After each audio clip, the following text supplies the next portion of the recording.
Hello everyone and this is the playlist for internal security.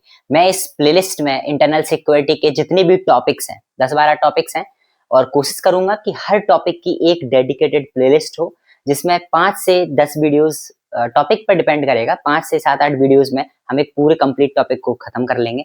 Her videos सिर्फ 6 से 7 minute की रहेगी जिसमें आपको बिल्कुल भी बोरिंग नहीं लगने वाला है और मैं प्रॉमिस करता हूं कि ये जो प्लेलिस्ट है आपको बहुत इंटरेस्टिंग लगने वाली है और एक नए तरीके से अब हम इंटरनल सिक्योरिटी को पढ़ेंगे। सबसे पहली बात है इंटरनल सिक्योरिटी को क्यों पढ़ना है और ये इंपॉर्टेंट क्यों है, राइट? सो देखो, इंटरनल सिक्योरिटी जीएस 3 पेपर में आता है, ठीक है।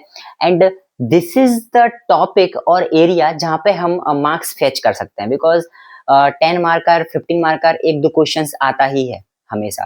तो 40-45 मार्क्स हम यहाँ से मान के चल सकते हैं जो हम जीएस 3 में यहाँ से ले सकते हैं। और इसके जितनी भी टॉपिक्स हैं 10-12 टॉपिक्स हैं, इसकी एक अंडरस्टैंडिंग रखिए, कॉन्सेप्ट्स क्लियर रखिए और उन टॉपिक्स के 1 पेज 2 पेज शॉर्ट नोट्स अपने पास रखिए, बनाइए, मल्टीपल टाइम्स रिवाइज करिए, राइटिंग प्रैक्टिस करिए and that's it and that's enough for internal security. मेरी गारंटी है आप मेरी ये पूरी वीडियोस इंटरनल सिक्योरिटी का देखिए और आपको बहुत कॉन्फिडेंस आपका हाई हो जाएगा।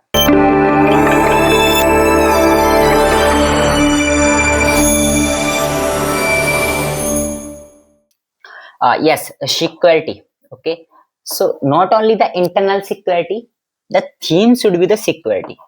Security है, ठीक है। कंट्री की सिक्योरिटी सेफ्टी ये करना है। इंटरनल सिक्योरिटी, देखो इंटरनल सिक्योरिटी पढ़ रहे हैं इसका मतलब ये नहीं है कि हम सिर्फ जो इंडिया के विद इन इंडिया हो रहा है बस वही चीज देखेंगे, ऐसा बिल्कुल नहीं है। Internal security, external security, they can not be seen in isolation with each other. अकेले सेपरेटली नहीं देख सकते कि हम इंटरनल सिक्योरिटी अलग है एक्सटर्नल अलग है। अगर इंडिया के आसपास कंट्रीज में B it Nepal, B it Sri Lanka financial crisis और बांग्लादेश क्राइसिस, वहां पर कुछ हो रहा है, इंडिया के इंटरनल सिक्योरिटी पे इफेक्ट नहीं पड़ेगा? बिल्कुल पड़ेगा। रिफ्यूजी आएंगे, वो लोग वहां पे कुछ क्राइसिस है वो भाग के इंडिया ही आएंगे। तो दे हमेशा इंटर रिलेटेड रहते हैं, इंटरनल सिक्योरिटी एक्सटर्नल सिक्योरिटी। तो हमको ये देखना ही होगा। तो सिक्योरिटी करना है कंट्री का। कौटिल्य ने अर्थशास्त्र में बोला है कि there are classification of threats, चार टाइप के हो सकते हैं। पहला इंटरनल, सीधा इंटरनल हो सकता है। दूसरा एक्सटर्नल, बाहर से। तीसरा इंटरनली एडेड एक्सटर्नल। चौथा एक्सटर्नली एडेड इंटरनल। तो इंटरनल लोगों ने ऐड किया है बाहर के लिए, बाहर से एडेड है इंटरनल प्रोग्राम। तो these are the 4 threads, classification given by Kautilya in Arthashastra. तो ये चीज है। एंड नाउ इंटरनल सिक्योरिटी, ठीक है। सो इंटरनल सिक्योरिटी में जैसे इंटरनल सिक्योरिटी एक्सटर्नल सिक्योरिटी है तो it is managed by home ministry of home affairs. Internal security with in India जो है, ठीक है। And external security obviously ministry of defence, ठीक है। ये चीजें हैं। व्हाट आर द टॉपिक्स जो हमको पढ़ने हैं, कौन कौन सी हैं वो? फर्स्ट है जम्मू कश्मीर मिलिटेंसी, टेररिज्म, ठीक है। Terrorism, Jammu Kashmir militancy, insurgency north east में जो इंसर्जेंसी है, लेफ्ट विंग एक्सट्रीमिज्म, ठीक है, that is also called naxalism, ये चीज है। हिंटरलैंड टेररिज्म, ठीक है, terrorism prevail in mainland of the country. Organised crime, be it money laundering, be it smuggling of drugs और weapons, many more.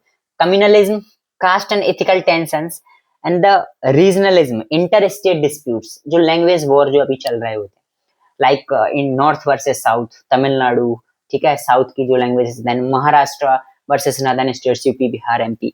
So these are the also threat to the internal security. Cyber crime, cyber security, border management. Look, border management भी इसमें, अगर ठीक से किसी country का border manage नहीं होगा तो इन्फिल्ट्रेशन होगा टेररिस्ट लोगों का एंड देन वो इंटरनल सिक्योरिटी के लिए थ्रेट होगा। तो ये मत सोचना कि बॉर्डर मैनेजमेंट है तो वो एक्सटर्नल सिक्योरिटी में आएगा। हाँ, है वो चीजें वहां पर भी, बट ये ही है, ठीक है। लाइक कोस्टल सिक्योरिटी, जो कोस्टल रीजन है यहाँ पर। And last but not the list, disaster. तो अगर इंडिया में भी कोई डिजास्टर है तो वो भी सिक्योरिटी ही है, सारी चीजें हैं इसमें आ जाएंगी, ठीक है। अभी ये है सारे टॉपिक्स जो हमको पढ़ने हैं इंटरनल सिक्योरिटी के लिए। एंड नाउ एक्सटर्नल सिक्योरिटी का अगर हम देखें तो चैलेंजेस फ्रॉम द नेबरहुड, आसपास की जो कंट्रीज हैं like be it Pakistan, China, Myanmar और बांग्लादेश, तो जी ठीक है। Like development in middle east, maritime security, हमारे जो इंडियन ओशियन में Arabian sea, bay of Bengal, यहाँ पे जो सिक्योरिटी उसके लिए। देन मिलिटराइजेशन ऑफ स्पेस, ठीक है। Now threats from cyber space, bio terrorism, security concern with the drones के जो सिक्योरिटी कंसर्न है. Then intense competitiveness of like scarce resources as a energy and strategic minerals, ये भी एक threat है. And यहाँ पर लास्ट और क्लाइमेट चेंज, ठीक है, that's also in the threats of external security. Okay, so ये चीजें हैं, ये जो टॉपिक्स हैं जो हमको सारी चीजें पढ़नी होंगी. अभी देखिए इंटरनल सिक्योरिटी एक्सटर्नल सिक्योरिटी सारा मतलब बहुत कुछ ऐसा है नहीं कि सेपरेट है, हमको सिक्योरिटी एज अ होल ही देखना होगा, ठीक है. बट हाँ, कुछ टॉपिक्स हैं जो हमको पढ़ने हैं, 10-12 टॉपिक्स हैं, हम ये अच्छे से पढ़ लेंगे, कवर कर लेंगे, ठीक है. देखिए internal security like after second world war 39 states were disintegrated, 39 states due to external or internal both security reasons, ठीक है.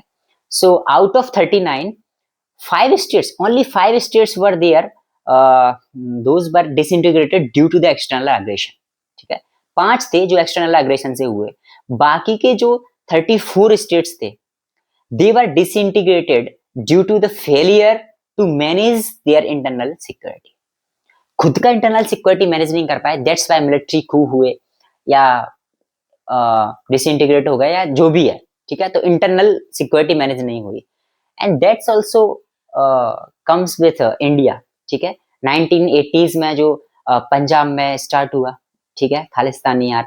1990s में कश्मीर में कश्मीर स्टार्ट हुआ, ठीक है, extradition of Kashmiri pundits and terrorism जो वहां पे स्टार्ट हुआ. देन बीट पार्लियामेंट अटैक अगर कहें, या फिर 26/11 का अटैक बोले, ये 26 नवंबर attack, this single event has opened eyes of Indian government, not only Indian government, complete country, पूरी देश की आंखें खोल दी सिर्फ एक घटना ने. Why? Because it shows weakness of Indian security, like how the terrorists easily got entered into the city and they attacked Mumbai on 26th November. इतना इजी है. तो ये चीज है. कोस्टल सिक्योरिटी कुछ नहीं है, मैरीटाइम सिक्योरिटी कुछ नहीं है, आंखें खोल दी. Then only UPSC has included the internal security as a syllabus in GS3 in 2013. So क्योंकि फोकस है कंट्री का, पूरा फोकस है कि इंटरनल सिक्योरिटी हमारा सही है, ड्रग स्मगलिंग ना हो, मनी लॉन्ड्रिंग ना हो, कोई थ्रेट ना हो, तो पूरा फोकस है. दैट्स वाई यूपीएससी ने भी 2013 से सिलेबस में इसको इंक्लूड किया हुआ है, क्योंकि आप जैसे ऑफिसर ही तो जाने वाले हैं संभालने के लिए. अगर आपकी पोस्टिंग होती है छत्तीसगढ़ में, झारखंड में, आपको नहीं मालूम what is Naxalism, what is left wing extremism, कैसे करोगे कंट्रोल? आपकी पोस्टिंग है नागालैंड में, आपकी पोस्टिंग है त्रिपुरा में, आपको नहीं मालूम इंसर्जेंसी इन नॉर्थ ईस्ट क्या है, उसकी हिस्ट्री क्या है, कैसे करोगे? सारी चीजें हैं. तो ये चीजें जब आप समझ लोगे, आपको एटलीस्ट पता होना चाहिए आपके देश में प्रॉब्लम्स क्या है, आपके देश में क्या प्रॉब्लम्स है, क्या थ्रेट्स है इंटरनल सिक्योरिटी के लिए, तभी तो आप जाके आईएएस आईपीएस बनने के बाद आप उनको सॉल्व करोगे. सो दैट्स व्हाई ये जो इंटरनल सिक्योरिटी है यहाँ पे एक इम्पोर्टेंट हो जाता है हमारे लिए सिलेबस में. और क्योंकि 10 मार्कर 15 मार्कर एक क्वेश्चन तो आते ही हैं, तो 30 से 45 मार्क्स का ये वेटेज रखता है. और इसमें बिल्कुल भी ऐसा नहीं है कि हम इसे अवॉइड कर दे, कुछ भी. बहुत ही अच्छा और प्यारा सब्जेक्ट है. हमको बस इसकी हिस्ट्री जानना है, पढ़ना है, समझना है, कॉन्सेप्ट्स, स्टोरी, सारी चीजें. और हर टॉपिक के जितने भी 10-12 टॉपिक्स हैं जो मैंने यहाँ पे लिखे हुए हैं, उनकी मैं 2-2 पेज का, ओनली 2 पेज के एक नोट्स, एक फॉर्मेट बना के दूंगा, और उसके पीडीएफ की लिंक्स मैं आपको डिस्क्रिप्शन में दे दूंगा. आपको बस वही पढ़ना है, मल्टीपल टाइम्स रिवाइज करना है, और एज इट एज आपको आंसर में लिख देना है. हाँ, थोड़ा सा चेंज करना होगा, करंट अफेयर बेस्ड अगर कुछ लिंक करके पूछेंगे तो वो तो आप लिख ही लोगे. फॉर्मेट यही रहेगा. अगर क्वेश्चन है ऑर्गेनाइज्ड क्राइम पे, 2 पेज का नोट्स रहेगा, आपको बस पढ़ना है, उसी के हिसाब से लिखना है. टेररिज्म हो, be it left wing extremism, money laundering, drug, कुछ भी, तो मैं आपको नोट्स बना के दूंगा.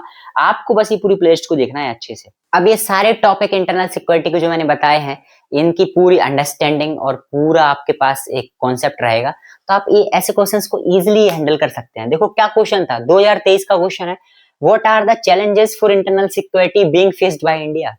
मतलब एक लाइन और है, बट मैंने इतना मुझे याद था, मैंने लिख दिया, what are the challenges for internal security being faced by India.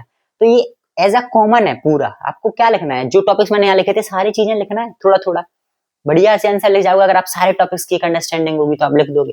Second है what are the challenges to maritime security of India 2022 में मैरीटाइम सिक्योरिटी पे पूछा, एंड 23 में as a internal security as a whole पूछ लिया। तो आप क्यों नहीं लिख पाओगे बताओ? एक पूरा एक अंडरस्टैंडिंग आपके पास हो जाएगा हर टॉपिक का। आप 5-5 मिनट की 6-6 मिनट की बस वीडियोस देखोगे, और मेरी जो पीडीएफ मैं आपको दूंगा डिस्क्रिप्शन में, वो आप पढ़ लोगे, मल्टीपल टाइम्स रिवाइज कर लोगे, आराम से आप ये हैंडल करोगे। ये एक्सपेक्टेड क्वेश्चंस है, ये आपको इजी क्वेश्चंस है, इनको बस आपको अपॉर्चुनिटी ग्रैब करना है और कुछ नहीं करना, ठीक है? तो बस हर टॉपिक का, जैसे एक टॉपिक रहेगा टेररिज्म, साइबर सिक्योरिटी, हर टॉपिक की एक प्लेलिस्ट बना दूंगा, क्योंकि ये भी बहुत बड़े बड़े टॉपिक्स हैं और मैं वीडियोस को बड़ा नहीं कर सकता। 5-5 मिनट 6-6 मिनट की वीडियोस रहेंगी, तो एक टॉपिक की 4-5 वीडियोस रहेंगी 5-5 6-6 मिनट की, जो कि आधा घंटा हम जिसे बोल सकते हैं।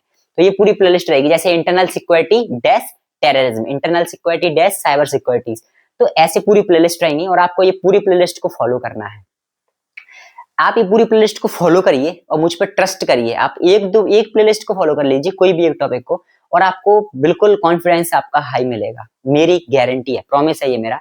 आप बस प्लेलिस्ट को फॉलो करिए और आपको सिर्फ ये समझना है, सुनना है, सिर्फ आपको सुनना है। हेडफोन्स लगाइए, सुनिए, खा रहे हैं, पढ़ रहे हैं, जो भी कर रहे हैं, आप बस सुनिए। और जो आपके नोट्स की बात है, हैंडआउट्स, वो मैं आपको पीडीएफ दे दूंगा, डिस्क्रिप्शन में उसके लिंक दे दूंगा, वहां से आप डाउनलोड कर लेना। जितने भी टॉपिक्स हैं, आपको कुछ भी नहीं करना, बस आपको सुनना है, समझना है, और मैं आपको 2 पेज का नोट्स दूंगा। आप हर टॉपिक का आपको बस उसको मल्टीपल टाइम्स रिवाइज करना है और एज इट एज आपको लिख देना है आंसर फॉर्मेट में। थोड़ा सा चेंज करना होगा, हाँ, क्वेश्चन के हिसाब से, बट एक फॉर्मेट आपको मिल जाएगा, ठीक है? और अगर आपको वीडियोस प्लेलिस्ट अच्छी लगती है तो लाइक करिए, कमेंट करिए, सब्सक्राइब करिए। ये मुझे मोटिवेशन देता है, मोटिवेट करता है और अच्छा डेप्थ में कंटेंट लाने का। देखो, आप लोग मुझे देख रहे हैं, मैं बिल्कुल नहीं चाहता कि आप मुझे अगर देखें तो आपका टाइम वेस्ट हो। मैं चाहता हूँ आपको वैल्यूएबल कंटेंट मिले, आपका जिससे कुछ फायदा हो, आपकी वैल्यू उससे बढ़े। तो इसलिए ये मुझे मोटिवेट करेगा अगर आप सच में लाइक, कमेंट और अप्रिशिएट करेंगे तो। एंड ठीक है, ये था आज के लिए, और नेक्स्ट वीडियो के लिए और वेट करिए, आपको नेक्स्ट वीडियो की नोटिफिकेशन जल्दी मिल जाएगी अगर आप सब्सक्राइब कर लेंगे तो। Thank you, thanks for watching.